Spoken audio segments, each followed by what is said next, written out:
এই কাৰণেই আমি এই সময়ত কৰিবলগীয়া হৈছে যে আজি মুখ্যমন্ত্ৰী হিমন্ত বিশ্ব শৰ্মাই 2 ঘণ্টা 15 মিনিটতকৈ বেছি সময় ধৰি এখন দীঘলীয়া সংবাদমেল সম্বোধন কৰিছিল যিখন সংবাদমেল গৌৰৱ গগৈ পাকিস্তান লিংকক লৈ তেওঁ সম্বোধন কৰিছিল প্ৰায় 1 বছৰ ধৰি 1 বছৰতকৈ বেছি সময় ধৰি হিমন্ত বিশ্ব শৰ্মাই গৌৰৱ গগৈ পাকিস্তানৰ লগত যেটো সম্পৰ্ক সেই সম্পৰ্কটোক লৈ দীৰ্ঘদিন ধৰি বক্তব্য ৰাখি আহিছিল আৰু অৱশেষত আজি তেওঁ তাৰ সমাপ্তি ঘটাইছে এই 2 ঘণ্টা 15 মিনিটতকৈ বেছি সংবাদমেলখনত তথ্য সহকাৰে কিছু কথা উপস্থাপন কৰি ৰাষ্ট্ৰীয় সংবাদ মাধ্যমক আমন্ত্ৰণ কৰি দেশৰ জনতাক তেখেতে দেখুৱাব বিচাৰিছে গৌৰৱ গগৈ কেনে ধৰণে পাকিস্তানৰ লগত যোগাযোগত আছিল কেনে ধৰণে পাকিস্তানৰ হৈ কাম কৰিছিল এই মুহূৰ্তত প্ৰতিদিন টাইমৰ দৰ্শকসকলক মই মুখ্যমন্ত্ৰী হিমন্ত বিশ্ব শৰ্মাৰ এই প্ৰায় 1 বছৰতকৈ বেছি সময়ত গৌৰৱ গগৈ এই ইস্যুটোক লৈ পূৰ্বতে কি কৈছিল তাৰ মাত্ৰ মই 7টা বক্তব্য দেখুৱাব বিচাৰো বহুতখিনি আছে সেই গোটেইখিনি দেখুৱাৰ কোনো প্ৰয়োজন নাই 7টা বক্তব্য মই এই কাৰণেই দেখুৱাব বিচাৰিছো যি 7টা দেখুৱালে আপোনালোকে সকলোখিনি কথা গম পাব প্ৰথম কথাটো আছিল মুখ্যমন্ত্ৰী হিমন্ত বিশ্ব শৰ্মাই যিদিনাখন গৌৰৱ গগৈ সন্দৰ্ভত এই অভিযোগটো উত্থাপন কৰিছিল তেখেতে কৈছিল গৌৰৱ গগৈ এজন পাকিস্তানৰ এজেণ্ট কি বুলি কৈছিল চাওক আপোনালোকে Gaurav Gogoi purely Pakistani agent he has been planted by foreign power in the state of India in our country he is a planted person আৰু তাৰ উপযুক্ত প্ৰমাণ লৈ মই কথাটো কৈছো নিয়মতে ইলেকশ্যন আছে বুলি ইলেকশ্যন নাথাকিলেতো মই আৰু কঠোৰ হৈ দেখুৱাই দিলোহেঁতেন কিন্তু ইলেকশ্যন আছে কিবা এটা কৰিলে মানুহে ক'ব যে পলিটিক্যাল কাৰণত কৰিলে নহলে মোৰ হাতত ইমান দিন যিমানখিনি তথ্য আছে তাৰ পিছত তেওঁ আসলতে মুকলিভাৱে ঘূৰি থাকিবই নোৱাৰে কোনবাই ভাবি আছে যে কাগজ নাই নেকি 10 সেপ্টেম্বৰত দেখুৱা নাই কিন্তু ময়ে হয় মই যি কৰিব লাগে টাইমত কৰিমে যি কৰিব লাগে আৰু he is a pure Pakistan agent and as a chief minister মই কৈ আছো এজ এ চিফ মিনিষ্টাৰ মই কৈ আছো যে তেওঁ পিওৰলি পাকিস্তানৰ এজেণ্ট তেওঁ আসলতে ঘূৰিয়ে থাকিব নোৱাৰে তেওঁ হাতত ইমান তথ্য প্ৰমাণ আছে যে মুখ্যমন্ত্ৰী হিমন্ত বিশ্ব শৰ্মাই এজ এ চিফ মিনিষ্টাৰ হিচাপে কৈছে তেখেতে আগতে পূৰ্বতে এই ইস্যুটোতেই কৈছিল যে হিমন্ত বিশ্ব শৰ্মাই মিছা কথা ক'ব পাৰে কিন্তু মুখ্যমন্ত্ৰীয়ে কেতিয়াও মিছা কথা নকয় আৰু মই as a chief minister as a মুখ্যমন্ত্ৰী হিচাপে এই কথাখিনি কৈ আছো হিমন্ত বিশ্ব শৰ্মা হিচাপে কোৱা নাই অৰ্থাৎ হিমন্ত বিশ্ব শৰ্মাই মিছা কথা ক'ব পাৰে কিন্তু মুখ্যমন্ত্ৰী হিমন্ত বিশ্ব শৰ্মাই কেতিয়াও মিছা কথা নকয় এতিয়া কথাটো হ'ল যদি সঁচাকৈ ঘূৰি থাকিব নোৱাৰাকৈ পৰিৱেশ গৌৰৱ গগৈ সৃষ্টি কৰি থৈছিল আমাৰ কাৰণে এইটোৱেই দুৰ্বোধ্য একবাৰলৈও কিয় গৌৰৱ গগৈক জেৰা কৰা নহ'ল যিজন ব্যক্তি ঘূৰি ফুৰিব নোৱাৰে বুলি মুখ্যমন্ত্ৰীয়ে কৈছে তাৰপিছতো সেই ব্যক্তিজনক এবাৰলৈও কিয় SITয়ে প্ৰশ্ন নকৰিলে হয় তেওঁ এগৰাকী সাংসদ তেওঁ এগৰাকী ডেপুটি লিডাৰ কিন্তু ডেপুটি লিডাৰ হ'লেও যদি তেওঁ ৰাষ্ট্ৰবিৰোধী কামত জড়িত সঁচাকৈ যদি তেওঁ পাকিস্তানৰ এজেণ্ট আমাৰ দৰে ৰাজ্যখনৰ তেওঁ এটা প্ৰধান বিৰোধী দলৰ সভাপতি আমাৰ দৰে দেশখনৰ বিৰোধী দলৰ তেওঁ উপদলপতি তেনেহ'লে এই তেওঁ ঘূৰি থাকিবলৈ দিয়া কামটো কিয় কৰিছে আজি ইমানখিনি তথ্য প্ৰমাণ থকাৰ পিছতো যে গৌৰৱ গগৈক আজিলৈকে এৰেষ্ট কৰা নাই এইটো কাৰ ভুল তেখেতে অকল পাকিস্তানৰ এজেণ্ট বুলি কোৱা নাই তেখেতে কি বুলি কৈছিল তেওঁ ISI ট্ৰেইনিং ল'বলৈ যোৱা বুলি কৈছিল আৰু খুব ওপৰলৈ গৈ মুখ্যমন্ত্ৰী হিমন্ত বিশ্ব শৰ্মাই গৌৰৱ গগৈ সেই তথ্য প্ৰমাণ মজুত আছে বুলি কৈছিল এবাৰ চাওক ISI হৈ এজেণ্ট হিচাপে কাম কৰা সেই গৌৰৱ গগৈ সন্দৰ্ভত দিয়া মুখ্যমন্ত্ৰীৰ সেইটো বক্তব্য গৌৰৱ গগৈ পাকিস্তানৰ ISI তেওঁ এজন এজেণ্ট হয় ঘৈণীয়েক বেছিকৈ এজেণ্ট তেওঁ অকণমান কম কৰি এজেণ্ট আৰু ইয়াৰ বহুত প্ৰমাণ আমাৰ হাতত মজুত আছে মই মাত্ৰ নৱেম্বৰ মাহটো যিহেতু অক্টোবৰ নৱেম্বৰ মাহটো অসমবাসীৰ মূৰত আন এটা বেদনা ভৰা খবৰ আছিল সেই সময়ত ৰাজনীতি কৰিলে বেয়া দেখি কাৰণে বিষয়টোৰ পৰা মই আঁতৰি আছো কিন্তু মই আজিও অসমৰ মুখ্যমন্ত্ৰী হিচাপে ক'ব বিচাৰো যে গৌৰৱ গগৈয়ে পাকিস্তানৰ লগতে আছে আৰু আগৰ পৰাই তেওঁৰ সমগ্ৰ পৰিয়ালটোৱে পাকিস্তানী ISIৰ এজেণ্টৰ দৰে কাম কৰি আছে গতিকে তেওঁ পাকিস্তানক ক্ৰিটিচাইজ কৰিব নোৱাৰে যিকোনো এটা ঘটনাৰ পিছত তেওঁ লগে লগে ক্ৰিটিচাইজ নকৰে গধূলিৰ ফাললৈকে অকণমান ক্ৰিটিচাইজ কৰে তাৰমানে ইন দি মিন টাইম তেওঁ পাৰ্মিশ্যন লৈ লয় যদি দিল্লীত বোমা বিস্ফোৰণৰ পিছত তেখেতৰ যদি প্ৰথম ফেচবুক পোষ্টটো পায় তাত গৰিহণা নামৰ শব্দটোও নাই খালি দুখ প্ৰকাশ কৰা যেতিয়া লিখালিখি হ'ল তেতিয়া তেওঁ লাহেকৈ গৰিহণা শব্দটো যোগ কৰি দিলে একেবাৰে মনত কষ্ট লৈ পেলাই আৰু তেওঁৰ সাহসো নাই সন্ত্ৰাসবাদৰ বিৰুদ্ধে মাত মতাৰ কাৰণে এয়া আছিল মুখ্যমন্ত্ৰীৰ আন এটা বক্তব্য তেওঁ পত্নীটো ISI এজেণ্ট হয়ে আৰু গৌৰৱ গগৈ এজেণ্ট হয় গৌৰৱ গগৈতকৈ পত্নী বেছি এজেণ্ট এতিয়া কথা হ'ল এই দুয়োগৰাকী পাকিস্তানৰ ISI এজেণ্টক আজিও আমাৰ ভাৰত চৰকাৰে কিয় মুকলিকৈ ঘূৰি থাকিবলৈ দিছে মুখ্যমন্ত্ৰী হিমন্ত বিশ্ব শৰ্মা ইমান এজন ষ্ট্ৰং মুখ্যমন্ত্ৰী অমিত শ্বাহ তেখেতে আজিও কৈছে সংবাদ মেলত অত্যন্ত এজন শক্তিশালী গৃহমন্ত্ৰী অমিত শ্বাহৰ আণ্ডাৰত থকা IB CID নিয়া সকলো ফেইল হ'ল তেওঁলোকে গমেই নাপালে হিমন্ত বিশ্ব শৰ্মাই গম পালে আৰু অসমৰ আৰক্ষীয়ে গম পালে আচলতে আজিৰ দিনটোত গৃহমন্ত্ৰী অমিত শ্বাহে পদত্যাগেই কৰিব লাগে নিয়মমতে ইমানখিনি তথ্য প্ৰমাণ আজি গৃহমন্ত্ৰী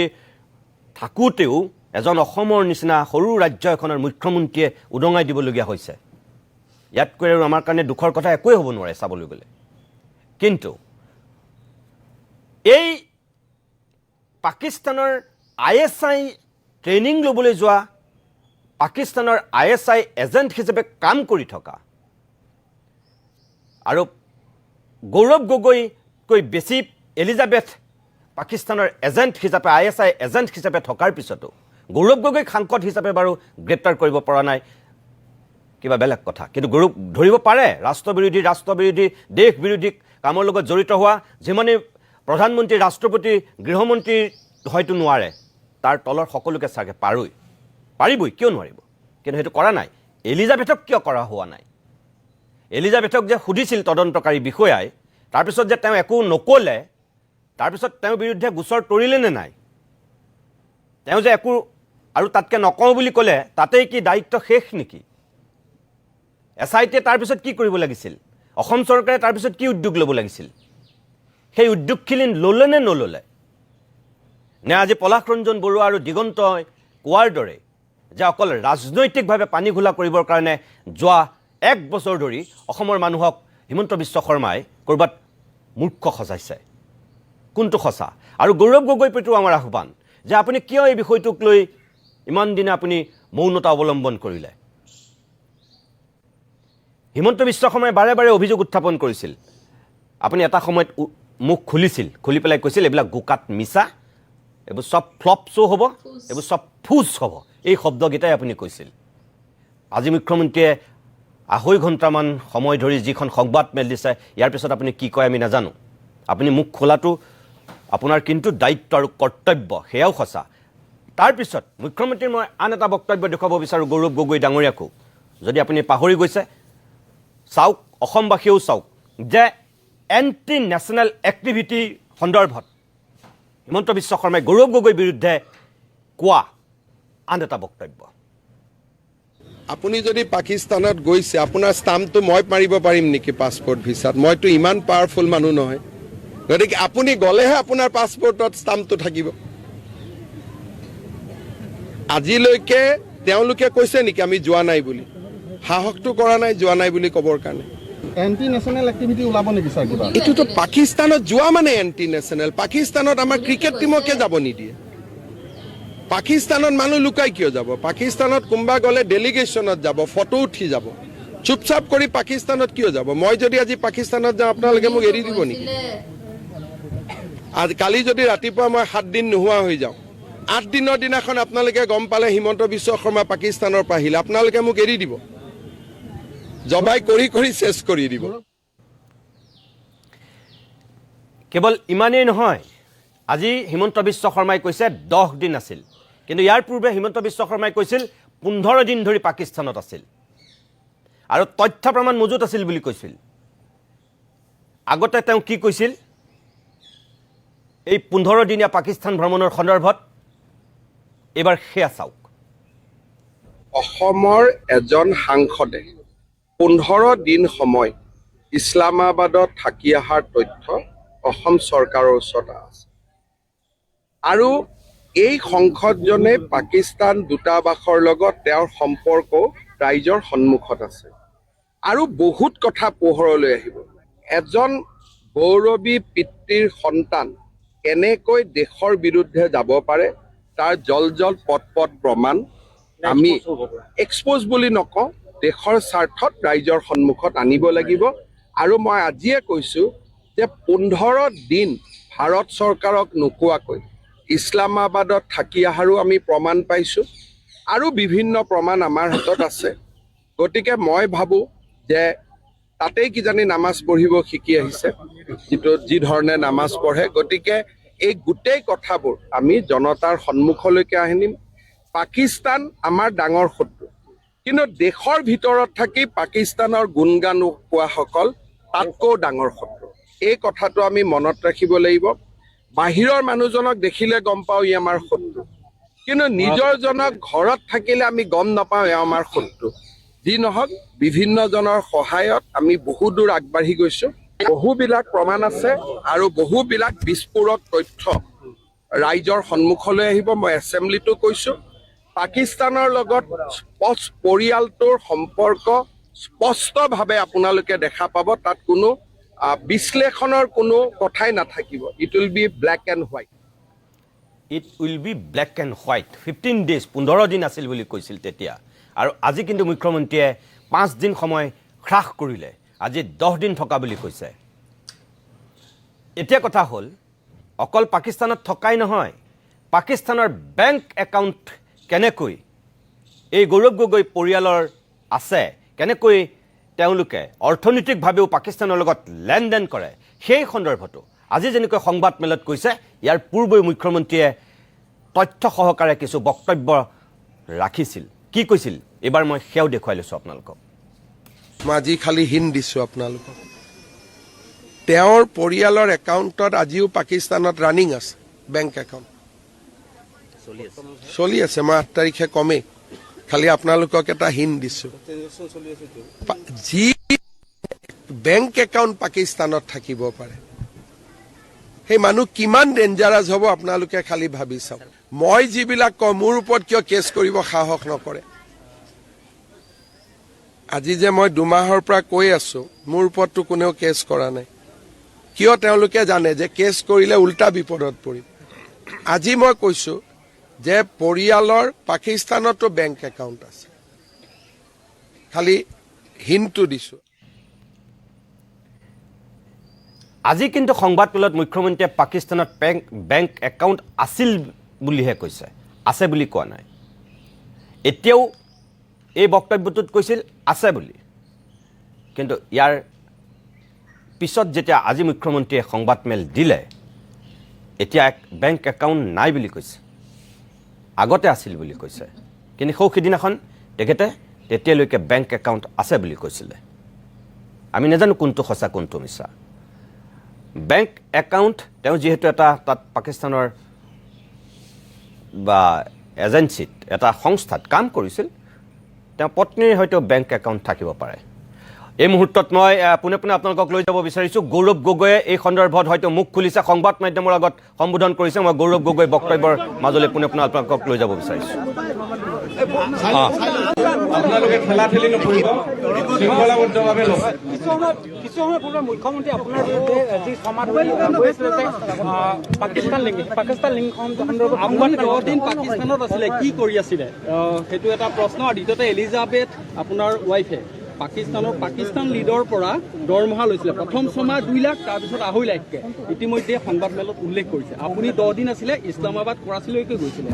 কি ক'ব? তো আমি প্ৰায় 2.5 ঘণ্টা আজি মুখ্যমন্ত্ৰীয়ে যথেষ্ট চেষ্টা কৰিলে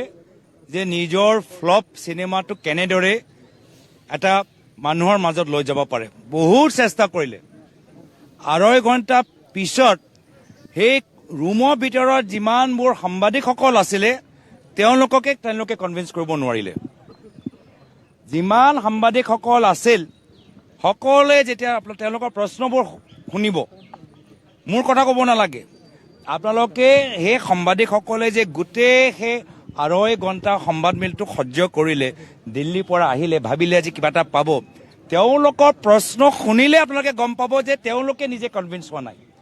তো মুখ্যমন্ত্ৰীৰ সেই সন্মুখত থকা সাংবাদিকসকলকে ভালকৈ প্ৰশ্নৰ উত্তৰ দিব পৰা নাই, প্ৰমাণ দিব পৰা নাই। তো সেইকাৰণে যি কথা মই আগতেও কৈছিলোঁ যে এইটো ফ্লপ হ'ব, মোৰ কথাটো অলপ মিছা হ'ল। ফ্লপ নহয়, এইটো ছুপাৰ ফ্লপ, এইটো ছুপাৰ ফ্লপ। তেওঁ যে 10 ছেপ্টেম্বৰত যিখিনি কথা যে এইখিনি কথা যে ক'বলৈ বিচাৰিছিল, সাংবাদিকসকলক 10 ছেপ্টেম্বৰত মাতি আনিবলৈ বিচাৰিছিল, পিছত 6 মাহ ৰৈ থাকিলে, শুই থাকিলে। ইমানে যদি গুৰুত্বপূৰ্ণ, তো 6 মাহ কি কৰি আছিলে? 6 মাহ ফাইলৰ ওপৰত কিয় শুই আছিলে? এতিয়া নিৰ্বাচন কাষ চাপিছে, দেখিছে যে আমি তেওঁলোকৰ 12,000 বিঘাৰ মাটি কথাবোৰ ওলাইছোঁ। সময় পৰিৱৰ্তনৰ যাত্ৰা চাই অসমৰ ৰাইজ ওলাই আহিছে, ৰাইজে পৰিৱৰ্তন বিচাৰে, ৰাইজে নতুন বৰ অসম চাবলৈ বিচাৰে। সেইকাৰণে এতিয়া নিৰ্বাচনৰ 2 মাহ আগত যি কথা 6 মাহ আগত ক'ব লাগি আছিল বা ৰিপৰ্টটো মুকলি কৰিব লাগিছিল বা কেন্দ্ৰীয় চৰকাৰক দিব লাগিছিল, আজি তেওঁ 6 মাহ একোৱেই নকৰিলে। তাৰমানে তেওঁ নিজে কনভিন্স নহয় আৰু চৰকাৰকো কনভিন্স কৰিব পৰা নাই, সাংবাদিকসকলেও কনভিন্স কৰিব পৰা নাই। এটা ছুপাৰ ফ্লপ। আৰু আমি যিদৰে 12,000 বিঘাৰ মাটি যে এটা এটাকৈ আমি উল্লেখ কৰিছোঁ, এতিয়ালৈকে আমি 3 দিনীয়া যে আমি ভ্ৰমণ কৰিলোঁ, তাতে প্ৰায় 3,000 বিঘা মাটি, তাতে প্ৰায় 3,000 বিঘা মাটি আমি ফাদিল কৰিবলৈ আমি সফল হৈছোঁ। আৰু সেইকাৰণে তেওঁলোকৰ চিনেমাটো ফ্লপ, আমাৰ সময় পৰিৱৰ্তন যাত্ৰাটো হিট। আৰু একেখিনি আজি উল্লেখযোগ্য যে আজি চিপাঝাৰলৈ আহিছোঁ, কিয় কি ইয়াৰ পূৰ্বে যেতিয়া 10 ছেপ্টেম্বৰত তেওঁ কৈছিল যে মই ৰিপৰ্টটো মুকলি কৰিম, মই সকলোৰ আগত প্ৰকাশ কৰিম, সেইদিনাটো ফুচ হৈ গ'ল। কিন্তু সেইদিনা আমি প্ৰাক্তন বিধায়ক বিনন্দ শইকীয়া ডাঙৰীয়াক আমি দিল্লীত যোগদান কৰালোঁ।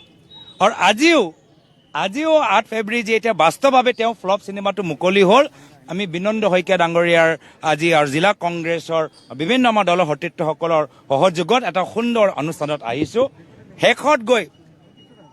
অসমৰ মুখ্যমন্ত্ৰী হিমন্ত বিশ্ব শৰ্মা ডাঙৰীয়া অসমৰ ৰাইজৰ ৰাজনৈতিক জ্ঞান, ৰাজনৈতিক বিবেক সন্মান কৰিবলৈ শিকক। আপোনাৰ ৰাইজক সন্মান কৰিবলৈ শিকক। আপুনি যদি ভাবে যে ৰাইজে একো বুজি নাপায়, ৰাইজে চব বুজি পায়। ৰাইজে জানে যে 12,000 বিঘা মাটিটো বাস্তৱ, আৰু তেওঁলোকে যে যি এটা নাটক যে সজাবলৈ চেষ্টা কৰিছে, সেইটো সম্পূৰ্ণভাৱে আজি বিফল, সকলোৱে জানে। সেইকাৰণে মই পুনৰবাৰ ইয়াৰ আগতেও মই মুখ্যমন্ত্ৰী হিমন্ত বিশ্ব শৰ্মা ডাঙৰীয়াক মোক ইমান ডাঙৰ নেতা বনোৱাৰ বাবে মই তেখেতক ধন্যবাদ, কৃতজ্ঞতা জ্ঞাপন কৰিছোঁ। আৰু আজিও যে আমাৰলৈ শংকিত, সময় পৰিৱৰ্তন যাত্ৰালৈ শংকিত, আৰু আমাৰ হৈ যে কিমান তেওঁ চিন্তা কৰে, তাৰ বাবে নিজৰ মনৰ যে তেওঁ অস্থিৰ হৈ আছে, সেই গোটেইখিনি কথা মুকলি কৰাৰ বাবে মই আকৌ তেওঁৰ যে যুক্তি নাই, তেওঁৰ কোনো সাহস নাই, তেওঁৰ ওচৰত কোনো তথ্য নাই, আজি তেওঁ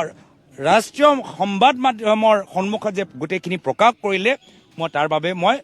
তেখেতক ধন্যবাদ, কৃতজ্ঞতা জ্ঞাপন কৰিছোঁ। পাকিস্তানলৈ যোৱা নাছিলে নেকি? জানিব বিচাৰিব। আৰু আপোনাৰ পত্নীয়ে দৰমহা লৈছিলে না? আলী তৌকীৰে চাকৰি দিছিলে নে নাই? গোটেই যে আপোনালোকৰ প্ৰশ্নৰ জানিব বিচাৰিব ৰাইজে অকণমান। মই বহুতখিনি কথা আগতেও মই কৈ দিছোঁ। এনেকুৱাও যে নহয় যে আমি ইণ্টাৰভিউত কোৱা নাই, এনেকুৱাও নহয় যে আমি সংবাদমেলত কোৱা নাই, গোটেইখিনি কথা আমি সংবাদমেলত কৈ থৈছোঁ। কিন্তু মুখ্যমন্ত্ৰীও আজি কোনো ধৰণৰ ইমান দিন 10 ছেপ্টেম্বৰৰ পৰা 6 মাহ পিছত যে 8 ফেব্ৰুৱাৰীলৈকে যে একো যে দিব নোৱাৰিলে, একো যে প্ৰমাণ নাই, এতিয়াও যে তেওঁ মানে চিন্তিত, সেইখিনি কথা যে আজি ফাদিল হ'ল আমি গম পাই গৈছোঁ। 12,000 বিঘা মাটি আমিতো, আমাৰ ওচৰত প্ৰমাণ আছে, মই প্ৰমাণ দেখাই দিওঁ নেকি যে 12,000 বিঘা মাটি ক'ত ক'ত আছে, RBS নামত কিমান আছে, বৈশিষ্ট্য নামত কিমান আছে, পুত্ৰৰ নামত ক'ত ক'ত আছে, বা নাম সহকাৰে মই ফাদিল কৰিব পাৰোঁ। ৰাইজেও আমাক দিয়ে আছে, হু ইজ হিমন্ত বিশ্ব শৰ্মা, কোন হয় হিমন্ত বিশ্ব শৰ্মাৰ ৱেবছাইটত গোটেইখিনি কথা দি আছে। তো আজি কথাটো স্পষ্ট যে তেওঁলোকৰ প্ৰেছ কনফাৰেন্স 2.5 ঘণ্টাত তেওঁ সাংবাদিকসকলকেও তেওঁ কনভিন্স কৰিব নোৱাৰিলে নিজে বিফল হ'ল ছুপাৰ ফ্লপ আৰু আমাৰ সময় পৰিৱৰ্তন যাত্ৰা ছুপাৰ হিট আমাৰ লগত আমাৰ দুগৰাকী জ্যেষ্ঠ নেতা আছে ৰকিবুল হুছেইন আমাৰ ৰকিবুল হুছেইন ডাঙৰীয়া কওঁ আমাৰ দুএষাৰ আকৌ উত্তৰ ল'ম মই প্ৰশ্ন আকৌ উত্তৰ ল'ম মোৰ কথাটো শুনি লওক আপোনাৰ ৰাষ্ট্ৰীয় মিডিয়া ছুপাৰ ফ্লপ কল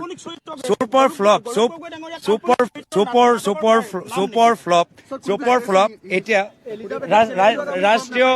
ৰাষ্ট্ৰীয় মিডিয়া আমাৰ আছে কিন্তু ৰাজ্যিক মিডিয়াৰ সন্মুখত আমাৰ দলৰ নেতা ৰকিবুল হুছেইন ডাঙৰীয়াকৈ চমুদু একাৰ আৰু AICC আমাৰ জিতেন্দ্ৰ সিং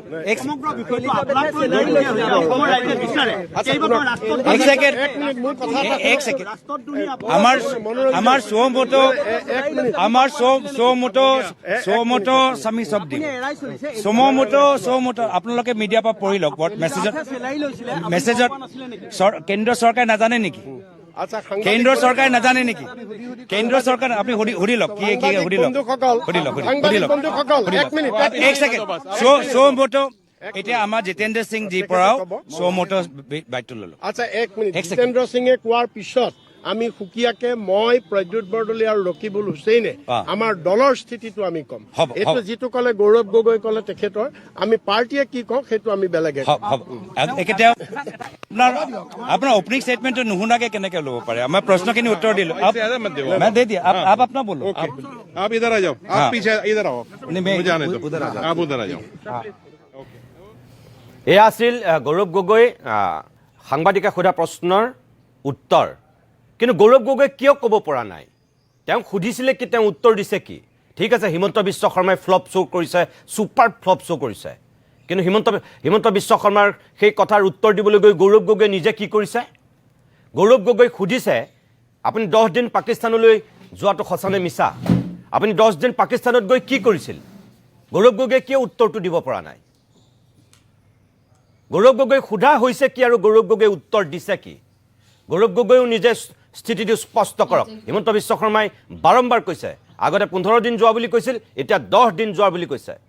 কোনফালেদি গৈছিল ভিসা কলৈলৈকে পাইছিল কেনেকৈ ভিসা এক্সটেণ্ড কৰিলে কেনেকৈ 10 দিন ক'ত থাকিলে সেই প্ৰশ্নটো হিমন্ত বিশ্ব শৰ্মাই উত্থাপন কৰিছে গৌৰৱ গগৈ তাৰ পোনপটীয়া উত্তৰ দিয়াটো জৰুৰী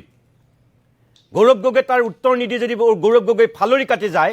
তেতিয়াহ'লে কিন্তু অসমৰ মানুহে ভাবিব যে সঁচা হিমন্ত বিশ্ব শৰ্মাই কোৱা কথাটোৰ সত্য গৌৰৱ গগৈ কৰবাত কিবা এটা গণ্ডগোল আছে গৌৰৱ গগৈৰ প্ৰতি আমাৰো আহ্বান আপুনি এনেকৈ কাটি খালে নহ'ব আপুনি এনেকৈ পলালে নহ'ব স্বয়ং মুখ্যমন্ত্ৰীয়ে আজি তথ্য সহকাৰে প্ৰমাণ কৰিছে আপুনি তাৰ উত্তৰ দিবই লাগিব